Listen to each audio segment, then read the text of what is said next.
Hi everyone, this is Terry. Today I want to talk to you a little bit about applique, and I also want to talk to you about how to follow thread charts on your machine. If you're new to the luminaire or you're new to machine embroidery, I think this will help you. This is part of the Make Yourself at Home quilt. I just stitched out one of the chairs. You can see that I used some of the tape to hold it down here because I don't have enough fabric to go to the end. It's caught on the inside of the hoop, which this is one of my hoops for my Dream Machine, so I need to clean it. And there are cleaners that you can use. You can also use a little bit of rubbing alcohol. You can see that I had the cutaway stabilizer, and I floated the heavyweight tearaway in the back. So you can see that where I'm tearing it away from the back.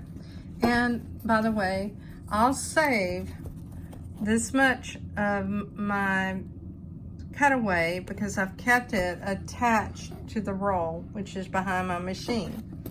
Okay, let's look a little bit at the design itself. The design has a placement line, a tack down line, and then it has these two stitches.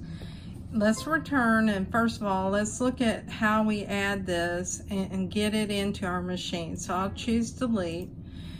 When you buy a pattern like this, you're either going to get downloads of the design or you'll get a CD. In this case, I have a CD. It comes in multiple formats, and it also includes the SVG files. You'll go right here to your embroidery pocket and go to your USB stick. On my USB drive, I made a folder with the name of this project, the Kimberbell Make Yourself at Home project. And I have a folder for my embroidery files and my SVG files. And I say the formats that were meaningful to me. I have two Bernina machines, so I say the ART and EXP formats for those. And then for my two brother machines, I'm saving the PES. Now you see all of the designs in the different folders, and here's the quilt. For the design that I just showed you, and we'll go to it, it's the Taylor's 5x7, so it's telling me the hoop size, and I choose set.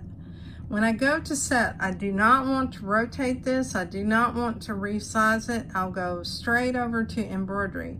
Now some of you may want to go into edit and select the thread colors and add your thread colors so that it looks like the color of what you're going to stitch out.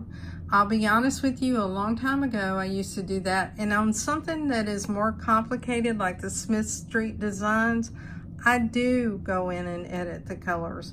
But for these Kimberbell projects, these are applique. They really are not so complicated that I feel the need to do it. It's a personal preference.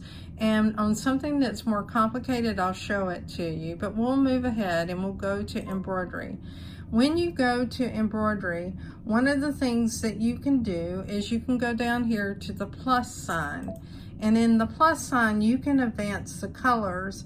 And this is where you would go if your thread broke, so you could back up stitches. But you can also see, and let's look at the book while we're doing this, because I want it to be meaningful to those people that are new. So we have the placement line, that's stitch 1, right here, the placement line. We'll use the down arrow. Number 2 is going to be the tack down.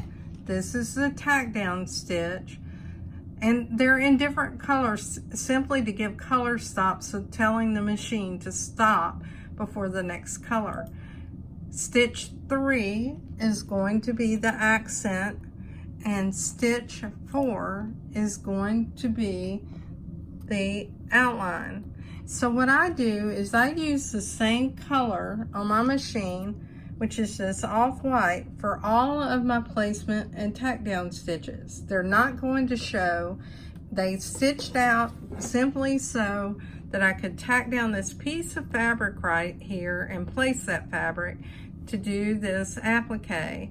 Then I use the two colors that I have in my hand right here to sew the accent line and the outline, which is the lighter color on this chair. I'll show you in the next video how to work with something that is a little more complicated for those people that are new. And there's also a chenille technique, so I want to show you that. But let's just say that we were stitching this design and we're at this stitch 3,896. We're on the 4th color. You can tell that because it has 4 over 4. And my thread breaks. What I want to do is I want to back up. I usually back up 10 to 12 stitches. So I select -10 and -112. And particularly when it's satin stitches, because I want to have good coverage. But you can see that the pointer is here. You may have been having problems with your machine stitching out and you need to back up farther than that, and you can back up 100 stitches or 1,000 stitches at a time to get to the right place in the design where you want to start again. I hope this video has been helpful to you. If you like my videos, please like and share and subscribe to my YouTube channel. That way you'll see the videos as I create them. And consider joining us in the Facebook group, Just Stitching with a Brother Luminaire. Thanks and have a great day.